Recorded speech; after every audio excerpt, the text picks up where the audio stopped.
Kadang-kadang kan kita tengok lelaki yang nampak segak, bijak, ada kejaya tapi masih single. Kenapa ya? Adakah sebab belum jumpa yang sesuai atau sebab takut nak mulakan? Sebenarnya ada 3 sebab utama. Pertama, ekonomi.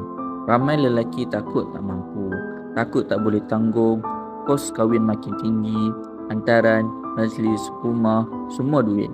Padahal Islam ajar yang simple itu indah, tapi manusia selalu rumitkan. Kedua, takut hilang kebebasan. Bila kahwin, hidup bukan lagi sendiri. Setiap keputusan kena fikir berdua. Tak boleh ikut kepala sendiri. Bagi setengah lelaki, itu menyesakkan.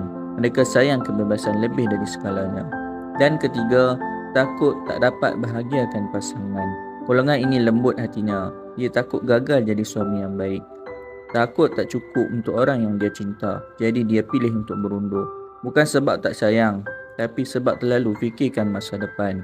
Kadang lelaki bukan tak nak kahwin, cuma dia sedang bersedia dengan cara yang kita tak nampak.